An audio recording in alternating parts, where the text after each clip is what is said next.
Greetings, LTM. Hey, Carl, glad you can make it. Come on with me. Thanks for coming with me, Carl. No problem, LTM. Oh, so can you explain to me one last time why you brought me here? Well, Carl, I'm here to bring you here because I need your help. I am reviewing a few of the Nicktoons. But first, a little history. Back in the 1980s, Nickelodeon was considered to be the first network or the first channel that was made by kids for kids. They had cartoons such as Danger Mouse, Count Duckula, Inspector Gadget, and a few others. But it wasn't really enough. So Nickelodeon decided to make cartoons for their own. Consider they're called Nicktoons.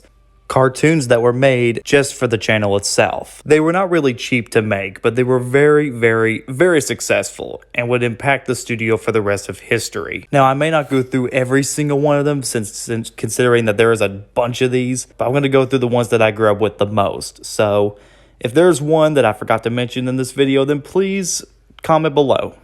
Now that we got some of the history out of the way, ladies and gentlemen, I give you the Nicktoon. I am reviewing a few of the Nicktoons from the ones that I grew up with. Let's start out with the first Nicktoon that ever came out on Nickelodeon. The first three Nicktoons, or one of the first three Nicktoons, Ren and Stimpy. Ren and Stimpy is like one of the most divided shows I've seen. Not just from Nickelodeon-wise, but just cartoon animation community in general. Some love it, some hate it, some find it controversial. I'm kind of in the middle. It's too freaking insane for me to handle, but other times it's too gross for me to handle, but other times it's just smart, clever, and hilarious. It's not really much. It's just about them going on these crazy adventures while also dealing with their gross antics. Kind of like a Tom and Jerry cartoon, except the Tom and Jerry cartoon, it's more gross and vulgar. There is a lot of controversy involving the creator, and there was stuff about John Kay, which I will talk about in another video someday in the future. But the show was actually pretty solid and okay. I don't think the show is for everyone, but it's got its moments. Gross moments, but they're gross in a fun way. The ideas are very creative. I do like the main duo.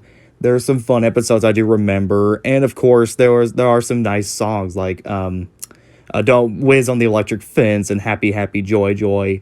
Some of the greatest songs in animation history. I do recommend this show for anyone who loves good gross out, or just animation fans in general, because Ren and Stimpy did take a lot of influence from, a lot of animated shows were taking influence from Ren and Stimpy. SpongeBob, Powerpuff Girls, Eat the Cat, Schnookums and Meads. We did get a few ripoffs here and there. So I do recommend Ren and Stimpy. But it wasn't just Ren and Stimpy that was a big hit. We also had this tiny little hit called Rugrats. Rugrats has one of the most simplest premise you could put in any cartoon. A show about a bunch of babies. And that was it. It was about a show about a bunch of babies. You know, learning about taking a nap, having these morals about learning how to use the bathroom, learning about how to act like an adult. Very simple scenarios. But they do it in such a very creative way, and I gotta give Rugrats flag for that. And before SpongeBob, this was the big Nicktoon that was kind of big for a while, which is the reason why we had 3 movies, 2 spin-off shows, and of course even a recent reboot. I like the show a lot. I don't think it's my favorite Nicktoon, but I could kind of see why it's considered a classic. I like the main duo, Tommy, Chucky, Phil, and Lil. Angelica is probably one of the best villains in any Nicktoon show. I like the animation style kind of bothered me for a while, but it did kind of grow on me as the show went on. I think it totally takes an advantage of the animation and the style that it was going for. So I really like the characters, the style, animation. The best parts for me were the adult characters, because they're the ones that stole the show. I really like Stu, Dee Dee, Drew, and Chucky's dad and all that, and they were probably some of the funniest parts of the show, especially Grandpa Louie. He's probably one of my favorite characters of the show. So I personally recommend Rugrats for those who want to watch something different or watch something from a different perspective of its concept. Are you saying the third one was so bad, LTM? Well, this third one's not bad. It's just, average-ish. This is Doug. Now, let me make one thing perfectly clear. I don't hate this show. In fact, I think it's pretty decent, and I think it's one of the better shows of any Nickelodeon show. But, well, let me get to the good stuff first. The animation style, although it got me some, kind of like Rugrats, it took me some time to get used to the style. But it kind of grew on me as time would go on, and the more the show progressed. I think what bothered me was just the idea itself. It's just every teen show that we've ever seen, and it's just very standard stuff. It's about a boy going through high school, and that's it. A shy boy moving to a new town, going to high school. That's it. All they did was just change the ideas and stuff like that. Like you have these weird names like Pork Chop or Roger or something like that. And the names in this were just so strange to me. The characters aren't bad, but they're not very as memorable as other Nicktoons shows. And that's kind of mediocre for me. But that's probably because I didn't grow up on the show as much as the other two. Though Doug is fine. If you want something simple and kind of relaxed, though, out of all three of the Nicktoons we had when this came out, this was one of the more calmer shows. But it's just so stale and kind of boring. I think for some teens that grew up with this show, or any teens that can relate to this show, I do kind of recommend it.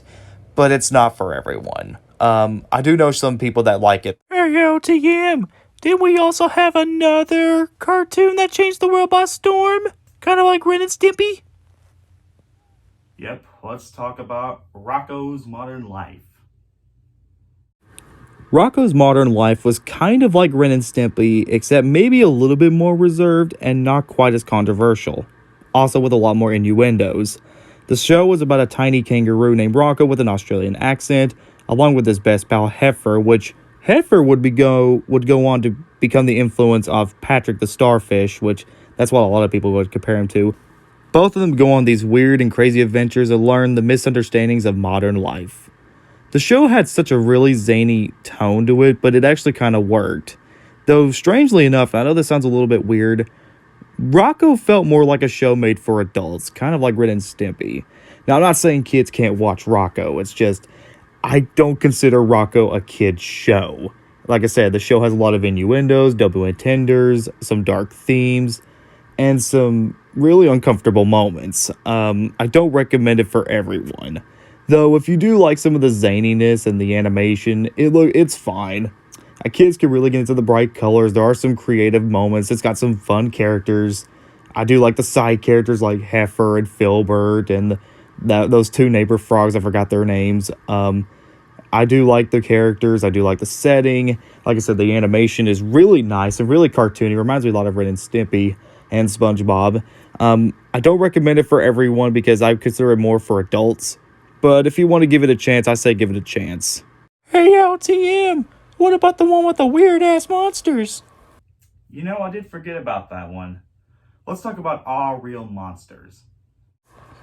So now, when it comes to All Real Monsters, kind of like Doug, I never really grew up on it that much as a kid because number one, it wasn't really on that much when I was young, when I was a kid, and number two, All Real Monsters reminded me a lot of Monsters Inc., which is saying a lot because along with Little Monsters, this show would go on to influence Monsters Inc., so that's kind of saying something.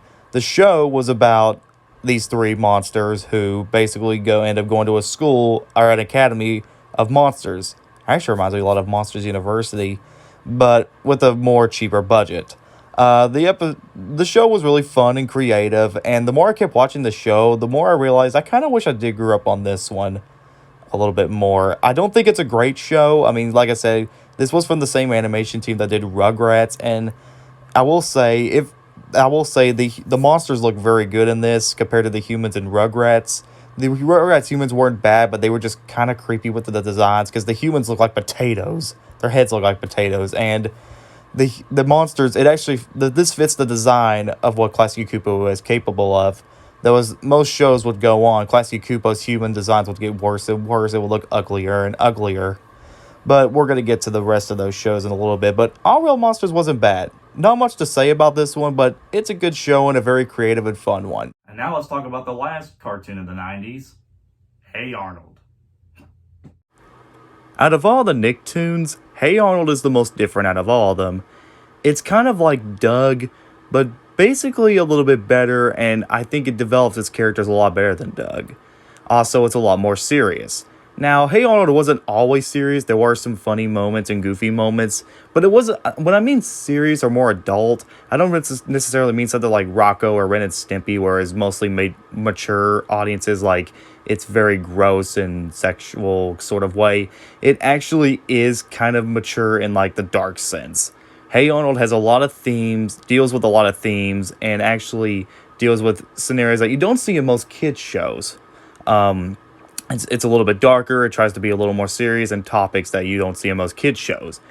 The show was mostly about a boy, a football-headed boy. Make your Stewie Griffin reference in the bottom of the comments, and about him, just a kid living on the block. And that's about it. Not really much. But Hey Arnold at least took this concept and turned it into a really dark and serious, mature show. Now, is it really dark? Not really. I mean, it's got some dark themes, but nothing too bad for kids. I do recommend this show because out of all the Nicktoons, this is probably my favorite out of all of them. It's probably my top 10, maybe top 5 favorite Nicktoon. I do recommend this show if you like shows like Doug or any sort of slice of life live action show sitcom, then you'll probably like Hey Arnold a lot.